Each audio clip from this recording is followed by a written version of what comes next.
Ya, negara maju itu kalau ingin diterjemahkan dalam satu kata yang singkat, itu adalah bukan negara yang orangnya punya adab, akhlak dan iman yang baik. Siapa bilang orang Amerika itu punya akhlak, iman yang baik? Enggak. Tetapi negara yang maju itu adalah, kita dengan konsep Kanada dan Amerika, misalkan juga Eropa, itu adalah negara yang aturannya itu dijalankan dengan benar. Ya, kalau boleh saya sampaikan dengan kata yang singkat, ya, bahwa negara maju itu adalah negara yang menjalankan aturannya dengan baik dan benar. Saya terjemahkan ini dalam contoh-contoh real yang saya dapatkan. Misalkan begini, ya, kalau di Kanada itu kita lewat lampu merah, saya kasih tahu ketika saya sholat subuh, saya selama di Kanada menjaga kalau bisa sholat subuh di setiap masjid, selalu berbeda-beda masjid. Saya katakan tancap aja, nggak ada orang, biar kita jangan terlambat. Ustadz, welcome to Canada. This is not Indonesia, ya. Ini bukan Indonesia, Ustadz, ini Kanada. Kalau menerobos ini $200 langsung di tempat.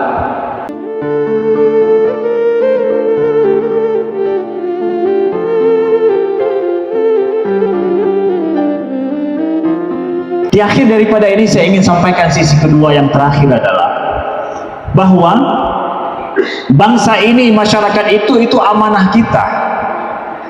Alhamdulillah guru-guru kita yang ada di sini, tokoh-tokoh yang hadir dan juga tidak hadir di sini, kita itu diamanahi masyarakat ini loh, yang mereka awam, tidak tahu. Mereka adalah saudara kita, mereka itu adalah anak-anak kita, cucu-cucu kita yang akan datang. Bagaimana kita memelihara negeri ini, begitu nanti akan kita wariskan kepada mereka. Maka siapapun pemimpin, ya, dia akan mendapatkan amanah daripada Allah terhadap apa yang dia pimpin. Kullukum ra'in wa kullukum mas'ulun an ra'iyatih, kata Nabi. Setiap kalian ini pemimpin, ada tanggung jawab yang kalian emban, dan itu akan ditanyakan oleh Allah Subhanahu wa ta'ala terhadap apa yang kita pimpin. Maka sekarang, ya, kita ingin ketahui bahwa guru-guru kita yang mengajarkan majelis taklim, mengajarkan santri-santri, mengajarkan masyarakat secara umum, itu kami sedang mengajarkan apa sih? Yuk kamu guru-guru di masjid, guru-guru di masjid, majelis taklim, ngajarin anak-anak, ya, ngajarin masyarakat umum, zikir juga. Itu semua kita sedang ngajarin tentang masalah nurani masyarakat, akhlak di masyarakat. Kalau kami gagal di masyarakat ngajarin akhlak ini, masalah di polisi banyak sekali. Kami gagal di masjid, kami gagal di sekolah, kami gagal di pesantren, ini masalah akan semuanya akan menumpuk ini masalahnya di kepolisian. Kenapa? Karena akhlak nggak sanggup untuk dijaga, aturan pun akan semraut dan akan banyak yang melindas dan akan banyak yang tidak mau patuh pada aturan. Tapi pada saat akhlak itu baik, iman itu baik, nurani terjaga, aturan juga akan mulus. Makanya kata pakar hukum, ya, pakar hukum mengatakan bahwa kenapa aturan suatu negeri itu penting? Pakan aturan sawah nanggronya penting karena nurani manusia itu rusak. Kalau nurani manusia itu baik, aturan tidak perlu. Maka pada saat nuraninya baik, akhlaknya baik, imannya baik, aturannya akan berjalan lancar. Nah, itulah tugas kami di masyarakat, menjaga nurani, menjaga iman itu, supaya ini enggak bermasalah dengan aturan negara. Pada saat kita, guru-guru kita gagal di sana, maka enggak cukup untuk ini penjara enggak cukup loh. Saat ini Pak Jaka, cukup nggak sel-sel kita di sini kalau ada kurang? Oper. Kalau oper kami gagal di sana, masih belum berhasil. Di luar kita belum berhasil, masih belum maksimal. Nah, jadi kerjasama yang sangat baik yang harus kita tahu dalam hal ini. Nah, dalam beberapa hari yang lalu saya pulang, itu ada yang nanya, mahasiswa yang tanya kepada saya, Ustaz, Itu negara maju dengan negara kita yang tertinggal ini bedanya apa sih Ustaz? Ini pertanyaan polos sekali, tapi saya merasakan maksud mereka itu apa. Alhamdulillah 4 kali saya pergi ke Kanada dan juga ke Amerika, saya sudah paham sedikit bagaimana perasaan menjadi seorang rakyat di Kanada dan seorang abdi Amerika itu seperti apa. Sedikit saya kasih tahu saja menjadi cerminan bagi kita. Ya, negara maju itu kalau ingin diterjemahkan dalam satu kata yang singkat, itu adalah bukan negara yang orangnya punya adab, akhlak dan iman yang baik. Siapa bilang orang Amerika itu punya akhlak, iman yang baik? Enggak. Tetapi negara yang maju itu adalah, kita dengan konsep Kanada dan Amerika, misalkan juga Eropa, itu adalah negara yang aturannya itu dijalankan dengan benar. Ya, kalau boleh saya sampaikan dengan kata yang singkat, ya, bahwa negara maju itu adalah negara yang menjalankan aturannya dengan baik dan benar. Saya terjemahkan ini dalam contoh-contoh real yang saya dapatkan. Misalkan begini, ya, kalau di Kanada itu kita lewat lampu merah, saya kasih tahu ketika saya sholat subuh, saya selama di Kanada menjaga kalau bisa sholat subuh di setiap masjid, selalu berbeda-beda masjid. Walaupun jalannya sampai 15 menit, 10 menit pakai mobil, naik jalan tol. Bayangkan naik jalan tol 15 menit sampai kemana masjidnya itu, ya.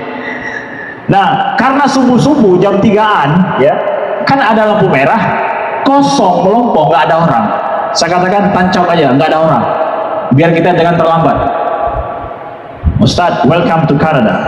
This is not Indonesia, ya. Ini bukan Indonesia Ustaz, ini Kanada. Kalau menerobos ini $200 langsung di tempat. Jam 3 mana ada? Jam 3 Ustaz itu semua terpasang radar dengan baik. Kalau dalam 1 bulan nggak bayar ini $200 akan naik jadi $400. Setahun nggak bayar $2.000 akan naik dalam setahun. Terus kalau misalkan nggak bayar juga, apa salahnya? IC kita, yaitu kartu kita ini akan terekod di situ bahwa kita buat pelanggaran lampu merah jam sekian tertulis di IC kita. Mau melamar pekerjaan dilihat tret pelanggar lampu merah ya, kamu sering melanggar lampu merah ya, nggak diterima pekerjaan. Kenapa? Kamu nggak taat aturan ternyata. Bermasalah, nggak bisa. Negara mengutip pajak paling tinggi Kanada itu. Makanya kenapa negaranya sangat banyak duit, karena mengutip pajak dari masyarakatnya banyak. Sampai 40-50% dipajakin sesuai dengan tingkat daripada gaji seseorang. Makin tinggi gajinya, pajaknya semakin tinggi. Dan tenang, pajak itu kalau diambil oleh negara di akhir tahun, itu lebih diambil dikembalikan. Hakmu itu adalah sampai berapa ribu dolar, ini lebih diambil $1.000 dikembalikan oleh negara. Pasti dikembalikan oleh negara. Dan semua pajak itu kembali kepada masyarakat, dibuat footing di kota Sigli misalkan. Ini pemerintah di kota Sigli, kecamatan kota Sigli mau buat taman di sini nih, dengan akan menghasilkan biaya habis sekian dari pajak. Kalian setuju nggak di masyarakat kota Sigli ini dibuat dari pajak hasilnya sekian, akan begini habis uangnya, manfaat taman ini untuk ini? Setuju tidak? Kita setuju. Oke, pemerintah buat.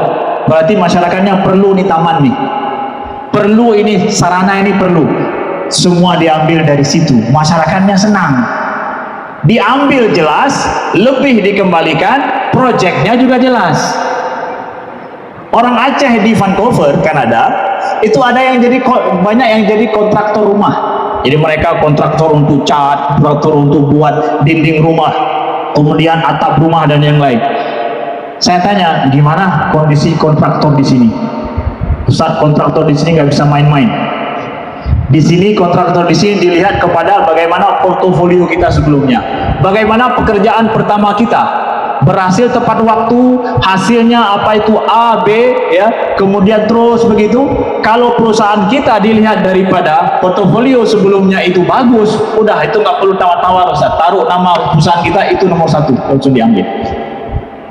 Kembali kepada bagaimana amanah dalam mengerjakan itu yang akan diambil. hanya pendekatan-pendekatan khusus, no way. Pendekatannya kepada portofolio masing-masing bisa dicek oleh orang. Maka kalau melanggar satu pekerjaan nggak sesuai spek, tutup perusahaan dan nama-nama orang itu kena merah semuanya. Hancur dia beberapa haji temuguli. Sabuh perusahaan kena nama-nama itu semua nggak akan dapat lagi pekerjaan seperti itu. Bayangkan, itu tingkat amanahnya. Jadi negara yang maju itu adalah negara yang betul-betul menjaga aturan itu dengan baik, dilaksanakan dengan baik. Kita juga masyarakatnya, saya dapatkan masyarakatnya akhirnya dengan aturan yang benar mereka pun jujur. Mobil kita parkir di jalan atau di tempat parkir seperti line inilah, semua tempat parkir ada line seperti ini, nggak keluar dari line itu. Ada satu mobil ketika kita parkir senggol mobil kita, dan itu nggak terekam CCTV. Dia akan tempelkan di tempat kita duduk, di tempat sopir, kertas, dikasih tahu saya tadi nyenggol mobil kamu dan ada lecet sedikit di bawah, hubungi saya di nomor ini. Kalau sekilas kita lihat itu nggak nampak. Ketika kita di mana dia senggol, kita lihat oh ini sedikit, oke, nggak ada masalah. Tapi dia kasih tahu kalau dia nyenggol tadi. Saya tanya, ini akhlak orang ini dari mana mereka belajar? Ketika aturan itu mendidik orang jujur, orang pun akan terbiasa jujur di bawah. Akan jujur di bawah. Karena aturannya itu membuat orang nggak bisa keluar daripada aturan itu. Mereka akan jujur. Maka sesama mereka akan sangat jujur. Dalam kehidupan warga negara itu sangat jujur sekali. Nah, kapan kita bisa melakukan itu di negeri kita? Ketika saya mendapati kesan seperti ini, ya, saya melihat dan kondisi masyarakat di sana, kalau lihat polisi itu senang mereka. Terus terang, perasaannya senang. Kenapa? Pasti akan membantu kita, pasti akan membela kita. Kalau di Aceh, di Indonesia, mereka lihat polisi senang nggak? Hai, datanya mbak masyarakat, ada depu, kita nggak tahu. Ya, ini perlu untuk kita rekrut kembali kepercayaan bahwa pemerintah itu, penyelenggara negara itu, ya, yang berhubungan dengan masyarakat adalah kita di kepolisian paling banyak. Banyak masalah yang kita urus mereka. Maka kalau kepolisian kita ini amanah, kepolisian kita ini baik, memperlakukan masyarakat dengan baik, insya Allah negara kita akan aman. Kepercayaan masyarakat akan sangat baik, akan sangat bagus. Maka itu perlu kepada tahapan-tahapan yang kita lewati dalam berbangsa dan bernegara. Kita inginkan, mungkin fase saat ini kita belum bisa, terus kita perbaiki.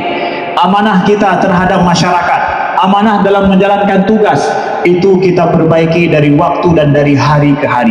Kami di luar sana, pemuka-pemuka agama, tokoh-tokoh masyarakat bekerja bagaimana untuk menjaga masyarakat ini, akhlak mereka, iman mereka dengan baik, sehingga aturan negara ini bisa berjalan dengan baik.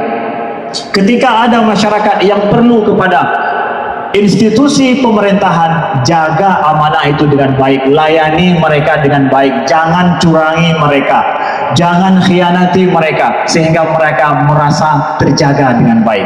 Maka saya melihat bahwa tingkat kepercayaan masyarakat kepada institusi pemerintah itu masih ada. Makanya apa yang dituntut sama polisi, misalkan mereka siap untuk memberikannya. Kenapa? Cukup kaila-kele polisi, tajuk gedem juk, hana gebantah. Walaupun kadang yang diminta itu nggak sesuai, misalkan siap juga mereka. Maka lakukan, berikan kepercayaan itu, jaga dengan baik. Kita jaga bersama. Ya, saya berdoa mudah-mudahan dalam kesempatan kali ini adalah merupakan introspeksi kita bersama dalam memperingati Maulid Nabi Sallallahu Alaihi Wasallam. Di akhir daripada ini saya bacakan satu ayat daripada Allah Subhanahu Wa Taala yang Allah mengingatkan kepada kita semua. وَمَا كَانَ رَبُّكَ لِيُهْلِكَ الْقُرَى بِظُلْمٍ وَأَهْلُهَا مُصْلِحُونَ. Dan Tuhanmu tidak akan membinasakan suatu negeri secara zalim sedangkan penduduk negeri itu memperbaiki diri mereka. Saya bacakan ayat ini dengan baik sekali lagi dalam surat Hud ayat 117. Surat Hud ayat 117. Wa ma kana rabbuka liyuhlikal qura bizulmin wa ahluha muslihun. Dan Tuhanmu sekali-kali tidak akan membinasakan suatu negeri secara zalim, sedangkan penduduk negeri itu mereka masih memperbaiki diri mereka.